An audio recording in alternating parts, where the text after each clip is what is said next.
My name is Oshifes Larry. I'm a mechanic. Welcome to Exxon F1, also known as from Lawon, Colum, Africa. Good day! Please, like I've always clamored, please. I know you love what you're doing. Subscribe to my channel. Love it. I beg, like be on my channel. You get the best news. I love you guys. Like, comment, share. Some of you come to my inbox, my DM to comment. Yeah, it's good, but sometimes also comment on this social media. It helps my growth. Like, share. Share, please. It's very important you share. I love you guys. How you doing, guys? Thank you for following me. Thank you for watching my videos. I appreciate you guys. I love you guys. You guys have been on my backbone. You've been my inspiration, especially those that watch my videos outside the shores of Africa. You guys are wonderful. I love you guys. And like I always say, please follow my own boy, Philip Janos, and let's see how we can help him get into perfect racing in 2024. He's a good guy. He's a wonderful young man that is creating his own space and is trying to make sure he represents the flag of not just Nigeria but Africa. Yeah, there are lots of Africa in karting and want to see how they succeed, and I would love to see Philip Janos succeed. I love you guys. Yeah. So I said I will make another video today. Today is Monday. I just dropped the Mexican GP analysis, and it's quite very interesting. So you need to go and watch that video. The Mexican GP was elite, and I talked about Mexico and I talked about Brazil, but I'll talk about them more in depth in this video. And I want to start with this. This video is not really talking about Formula One. It's talking about how countries that host races benefit from Formula One. Now, if you look at the weekend, there are lots of excitement, lots of sports this weekend, and the height of the sport was not even the Mexican GP. It was the battle of the baddest. That was the Tyson Fury and Francis Ngannou fight in Riyadh, Saudi Arabia. It was one of the biggest and most anticipated fight of the year because people were looking at how will Francis Ngannou be able to cope with Tyson Fury, especially with his experience as a boxer. Francis Ngannou does not really have an experience in boxing. He's been an MMA fighter and he started MMA about 10 years ago. That was when he was in mid-20s. He started his MMA career. That was when he moved to France. And he had quite an eventful journey. But I'm not talking about him now. But, we all saw how the fight ended. Nobody gave him a chance. But I want to talk about Saudi Arabia. If you look at the rate at which they've hosted a lot of sports this year, you would really be fascinated the way they brought sport into their core. Saudi Arabia is not a sports country. It's not a country that really wanted to bring sport into their core or as a mode or as a model for them. But in 2019, they've been trying to catch up with the world, and I like them for one thing. They stood on their grounds on the issues of LGBTQ. They don't want it. I'm not against the LGBTQ community, but I think for countries or for individuals standing for something, it makes more sense. And for that country, they know what they want. They stood for it. Unlike other countries that are not really standing on what they believe their cause should be, but they stood for it. And that has not stopped F1 from racing there. And they've embraced the world. The Sharia law, a lot of things have been reduced because they want to catch up with the world, especially the way they saw Dubai develop since 2012. They really want to get on with it. So one of the biggest events they hosted in 2019 then was the rematch between Anthony Joshua and De Ruiz, and it was a huge success. But it didn't really give them the turnout they needed after the event. You host an event, you want people to come back and see your country, tourism, what you offer, your culture, things like that, but didn't really give them that because doubled up on that, the coronavirus came in, and we can remember how the coronavirus dealt with the whole world. So a lot of people quickly forgot. While that was on, they started planning on so many other things like esports. They started planning on Formula One, on Formula E. They were having plans on Live Golf. Live Golf was another thing they were able to do. But did Live Golf turn out the way they wanted Live Golf to turn out? No. A lot of people kicked against Live Golf, that people are there for the money, this, that. Who will see that kind of money and not go for it? It's an economy that is subsistent. They have a good economy that can boast of taking care of its own, their own people. So they don't really need money. It's not that they needed the money, but they want development. They want to sell themselves to the world. They don't just want it to be like when they come for pilgrimage. They wanted something more. And what do they want? Since 2017, the Crown Prince and the Prime Minister, Mohammed bin Salman bin Abdulaziz, has been working with so many countries, so many economies on building one of of the most technologically advanced cities in the world. I think it's worth over $500 billion. And we're talking about Neom City. And now if they build that city and they are building a city of the future, who lives there? And they're thinking of finishing 2030 or 2035. Now, who will live there? They need to get people there. They need to get people to love their economy. They need to get investments in which they already have. So they hosted the boxing. It didn't really work out. Live Golf didn't really work out. There are lots of backlash. So they brought Formula One in 2021. They were able to complete the track in less than 10 months, though the track was used, but some other things were upgraded over the years in 2022 and 2020. They did a lot of upgrades, and not just on the track, but around the track, beauty, and it's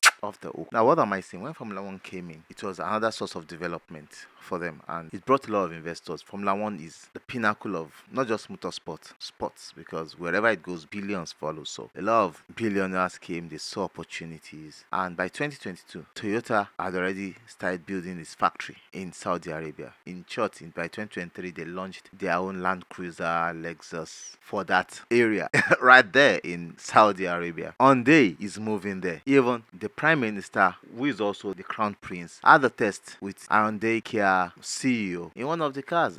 Other car manufacturers are moving there. Now, last year, they hosted some other sports like camel racing, a lot of things, and this year is a big turnaround for them. They've hosted over 15 sports this year. Huge turnout had been to Saudi Arabia, had been to Neom City. Now, in 2022, they were able to convince Ronaldo to come to Saudi Arabia. And since that time, there has been an influx of players. It has developed their league. It has developed the country. It has made people know that Westerners can go there. Yeah, some people may not like it because they still think of the issues of LGBTQ and this and that. But to me, that is not the issue. It's not that players are going there to collect money or to make money. No, it's all about how these people have been able to open their shores to accept people, to make sure they see people as they are, not like, no, this one is a Christian or that one is a Muslim. No, they are not like that now. They are open to everybody. There will be churches, and I think there are churches in Saudi Arabia now. How do you see that? So these people are open to development. It's not just about religion or about themselves, but to development.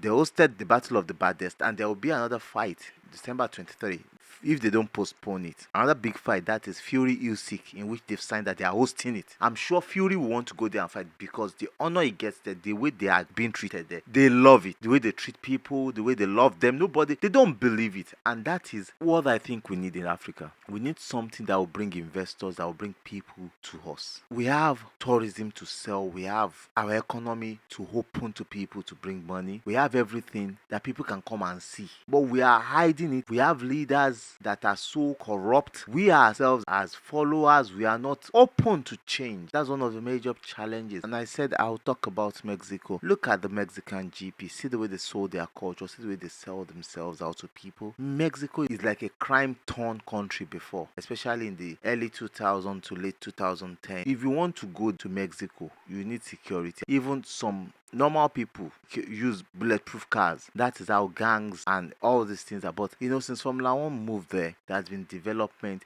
You can see car manufacturers having parts manufactured in Mexico. Yeah, electrical systems manufactured in Mexico. So a lot of things are happening there, and these people are open even to Formula One to bring more investment, to bring more things to their country. And Brazil likewise, the rate at which they are growing, though they are still crime and in some other ways some things, but sport has really developed that country. It has developed Brazil to where it is sports. Yeah, so how can we use sport to develop our own state, our own country in Africa? We have a long way to go, but we can start now. It is now that we can start. I can tell you a lot about Saudi Arabia. I can tell you a lot about Dubai, a lot about Qatar, a lot about Bahrain, but that will not be in this.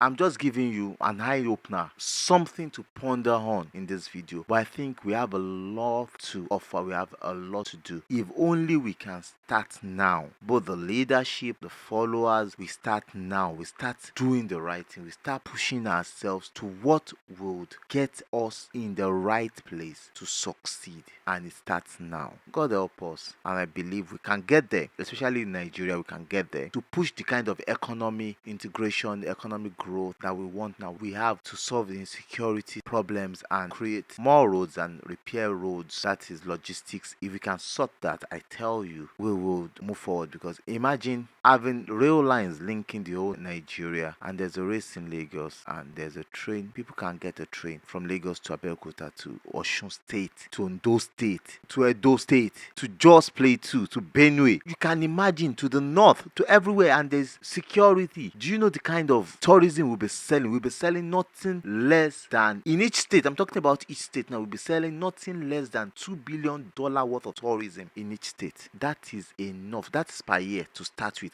and it can jump up in the next 2 years. 2 billion worth to 5 billion worth per year. That is enough to take care of a state growth in Nigeria. I tell you, if you have good leadership, it's enough to take care of it. It's enough to take care of it. Tourism alone. Now, you now look at jobs it will bring. You look at infrastructures. It is enough for us to grow. But we need to think, we need to rethink, and we need to rejig. I believe certainly that we could be on the right path now, but we need to see it, because, like I told somebody, lots of policies, no money. And like I said earlier, the first thing is cure security, good road network. I tell you, we are just getting on the, when those two things are cured, we are getting on the right track to moving forward. Because when you are able to transport food around Nigeria easily by train, imagine how cheap food will be. And let me tell you, some of you don't understand, the cost of shipping from China or from US to Nigeria is cheaper than the cost of shipping the same product around Nigeria, even around Lagos sometimes. When you can solve transportation and logistic issues by creating better road network,